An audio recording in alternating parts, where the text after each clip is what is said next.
Halo, welcome di Pandawara Office. Ikut masuk ke dalam, kita bakal jelasin ruangan-peruangan yang ada di sini. Oke, jadi kita masuk ke ruangan pertama. Di sini adalah ruang tamunya kita, di mana kita biasa nerima tamu ataupun klien kita semua di sini, dan di sini juga ada foto dari tim keseluruhannya Pandawara, ada dari pembina, tim manajemen, tim teknis, produksi, sama Pandawaranya sendiri. Semuanya total ada Kurang lebih 16 orang kurang lebih. Di sini kita pajang juga but Allah first karena kita quotes kita di sini. Lanjut mungkin sebelah sini mungkin ada kita bahas ini dulu. Jadi ini ada beberapa penemuan yang unik, menurut kita unik, kita bawa dari sungai itu dibawa ke sini. Contohnya ini ada patung arca yang kita temuin di Manglid dari sungai tadi yang kita pasang trash barrier, terus ada juga limbah plastik. Kita sebenarnya nemu banyak banget, cuman kita display yang menarik 3 buah aja di sini. Ada TV juga, TV zaman dulu jadul, mesin tik, terus Game Boy, elektroniknya, dan yang paling berbahaya ada di sini mungkin ada di limbah B3 dari limbah medis. Itu bekas kantong CAPD biasanya. Terus ada labu infus dan ada infusannya juga nih. Masih ada guys. Nah, jarumnya dan beberapa jarum suntik yang kita pajang juga di sini. Terus ada yang uniknya di sini kita nemu seperti inilah yang harusnya kita tidak bisa, harusnya ini barang privasi kan, harusnya dikelola dengan baik ataupun distorkan ke fasilitas pengolahan yang benar lah gitu. Terus yang unik juga ada barang mistik bulu perindu yang kita temuin di sungai juga. Ini konon katanya biasanya dipakai buat pelet ya, kayak gitu. Kita bulu perindu, barang mistik bulu perindu yang kita temuin di sungai. Jadi di sini tuh barang-barang unik yang kita abadikan lah, kita simpan juga di museumnya, mini museumnya Pandawara gitu. Terus selain itu juga kita siapkan juga beberapa buku, karena mungkin banyak juga kayak dari sekolahan, universitas, mereka pada datang juga ke Office Pandawara Group untuk belajar. Yang pertama Pandawara Group itu seperti apa, terus mereka ingin tahu tuh kayak penyelesaian masalah lingkungan versi Pandawara Group itu seperti apa tuh. Itu kita sering ajak mereka datang ke sini, dan kita juga siapkan beberapa buku. Dan mungkin kalau yang sekarang yang paling menarik itu kita ada punya Pandawara comic book. Jadi petualangan melawan sampah.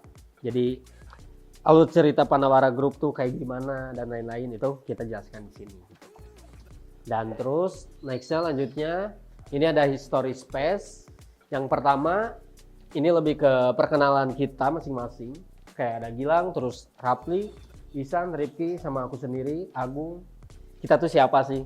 Itu penjelasan singkat. Terus yang nextnya ini campaign kita yang pertama tuh lebih ke edukasi, terus pembersihan di beberapa pantai yang bisa dibilang kayak pantai itu tuh tidak layak. Kenapa sih pantai ini tuh banyak sampah dan lain-lain, dan si sampahnya tuh itu bisa dibilang kayak udah kayak TPS tapi tempatnya tuh di pantai gitu. Dan ini tuh di beberapa titik ini tuh kurang lebih kita bisa tarik ataupun ajak beberapa volunteer, itu tuh berbagai elemen dari masyarakat, dan totalnya tuh kurang lebih di satu titik tuh ada 5.000 orang yang ikut. Dan yang paling banyak tuh waktu itu di Pantai Terkotor nomor 3 di Cirebon. Ini kita 2 hari kita bisa ngumpulin ataupun ngajak orang yang ikut pembersihan itu 10.000 orang. Next lanjut, ini kita alhamdulillah dapat penghargaan dari salah satu platform yaitu TikTok. Jadi dalam satu malam itu alhamdulillah kita dapat 3 penghargaan. Tapi sebenarnya kayak penghargaan yang kayak gini tuh jadi beban moral ke kita, karena kita pikir banyak juga kok yang lebih layak dari kita dan lain-lain. Dan makanya setiap kali kita dapat penghargaan kita sering dedikasikan ke semua pejuang ataupun aktivis lingkungan yang ada di Indonesia. Next mungkin ini ada studi bandingnya kita ke Denmark. Yang pertama mungkin ini kita diajak ke beberapa fasilitas, kayak contoh ke Kapenhill, terus kita berkunjung juga ke rumah kedutaan besar Indonesia yang ada di Denmark, terus beberapa fasilitas juga vending machine, dan nih trash barrier. Nah, jadi kita trash barrier yang kita pasang itu kemarin-kemarin terinspirasi dari yang ada di Denmark ini. Cuman mungkin ini teknologinya terlalu mahal dan karena harganya cukup lumayan mahal, 3 miliar kan dari petugas kebersihan yang ada di sana kalau nggak salah tuh dalam setahun tuh gajinya bisa nyampe 1 miliar gitu. Makanya dengan ada alat canggih ini terus harganya cuma 3 miliar bagi mereka gitu, itu kan cukup efisiensi anggaran gitu. Dan kita pikir kalau di Indonesia kayaknya kurang cocok, tapi di Indonesia kita pikirnya tuh ternyata nyambungnya ke ekonomi, kita coba pakai yang manual gitu. Dan alhamdulillah kali ini kita dibantu juga sama Barakuda tuh untuk pasang trash barrier tersebut gitu. Dan kita bentuk Rangers, terus kita coba kasih juga mereka fee setiap kali pembersihan dan lain-lain. next mungkin ini ada salah satu pembersihannya terbesar Pandawara di tahun 2025, yaitu ada di Sungai Cisea. Yang dimana si Sungai Cisea ini tuh langsung berbatasan ke Sungai Citarum. Nah, di sini tuh kita bersihin sampah yang panjangnya kurang lebih hampir 1 km, 800 meteran, panjangnya 700 sampai 800 meteran, dan berhasil ngangkut sampah di sini berapa ya? 500 ton ya? Ya.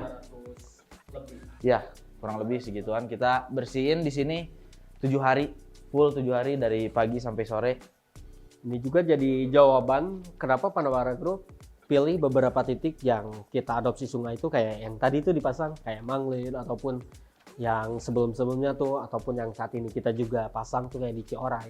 Kita pasang sebelum, jadi kita pasang tuh untuk nanti sampah sebelum nanti masuk ke beberapa sungai yang besar kayak gini. Karena ini juga kita nggak bisa manual tuh kayak kita terjun langsung ke sungai, nggak bisa karena si kedalamannya cukup lumayan, terus itu perlu pakai alat berat. Dari segi cost dan segi waktu cukup lumayan memakan gitu. Dan yang terakhir di History Space ini kita alhamdulillah kemarin di Juni juga dapat penghargaan dari Forbes ya sebagai 30 under 30 se-Asia gitu. Oke, next. Nextnya kayak yang tadi mungkin ini beberapa penghargaan yang kita dapatkan dari awal kita berdiri sampai sekarang, dan ya kita tetap dedikasikan ke pejuang ataupun aktivis lingkungan yang ada di Indonesia gitu. Ini beberapa trophy space-nya, ini ada juga dari perusahaan, ada juga dari platform ataupun media-media kayak media homeless dan lain-lain. Yang di luar.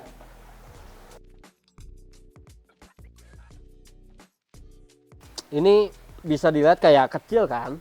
Kayak lebarnya tuh kayak kurang, tapi kalau misalkan kita pasang tuh dari ujung sampai ke sini nih, jadi cukup lumayan lebar.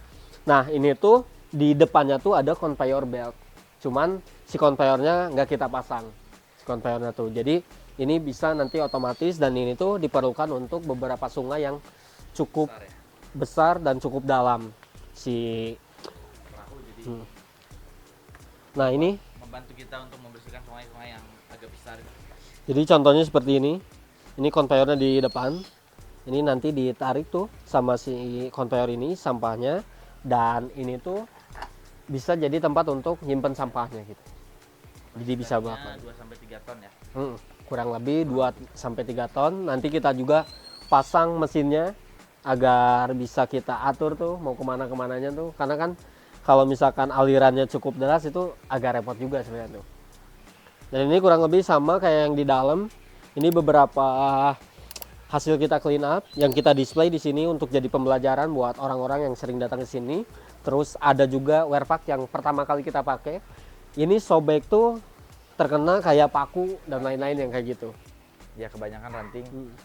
Terus next di sini juga kita sediain untuk edukasi juga, ada beberapa sampah plastik, cup, botol, beling dari plastik kresek, kaleng, botol kaleng, dan beberapa styrofoam dan kain, dan beberapa sampah lainnya. Beserta kita tulisin juga berapa tahun kalau misalkan ini terurai secara alami gitu. Jadi kita kasih penjelasan ke orang-orang yang datang ke sini bahwa kalau kalian buang sampah meskipun sekecil ini, itu tuh bisa puluhan tahun ataupun ratusan tahun untuk terurai secara alami gitu. Biar bisa lebih mikir bahwa buang sampah sembarangan tuh tidak baik gitu. Dan ini ada beberapa data juga yang sudah kita kumpulkan dan sudah kita lakukan. Yang pertama, ada total sampah sungai yang yang berhasil Panawara Group angkut selama ini. Dan ini kita belum diupdate kalau yang sungai sama yang pantai ini, karena emang tiap hari kan terus, dan ini belum diupdate dari bulan Januari, itu masih pakai yang tahun kemarin. Nanti kita update per 6 bulan sekali biasanya tuh. Dan ini beberapa pantai juga yang udah kita bersihkan, dan ini belum semuanya kita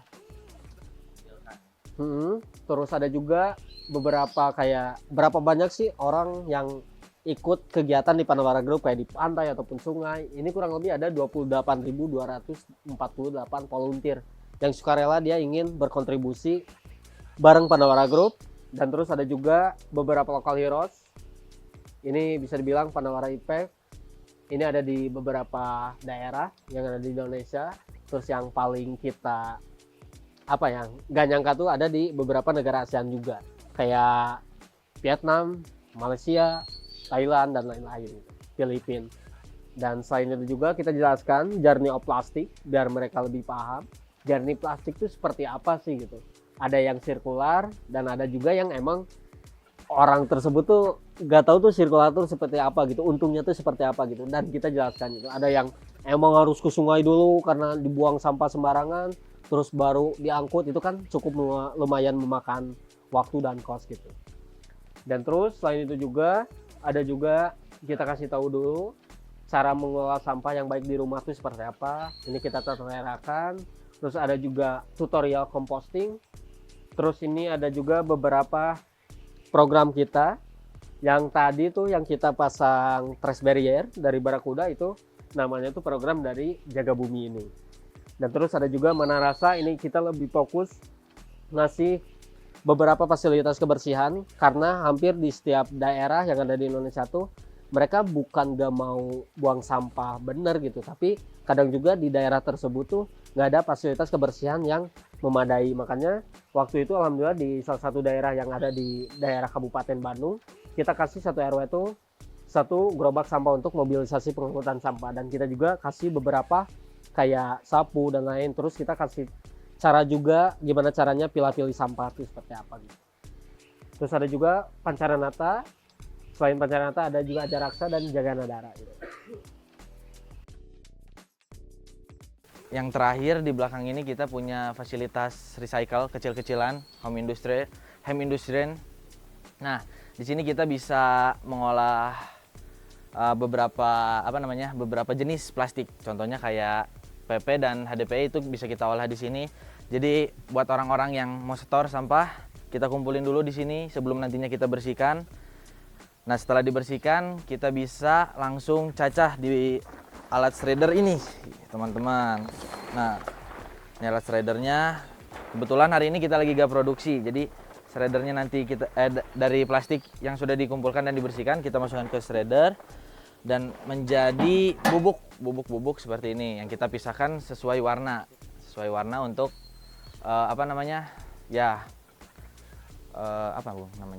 mengkolaborasikan warna lah intinya. Jadi ada variasi warna lah gabungan warna tuh, kayak misalkan hasilnya tuh warnanya ini versi apa nih, campurannya dari putih dan biru ya gitu.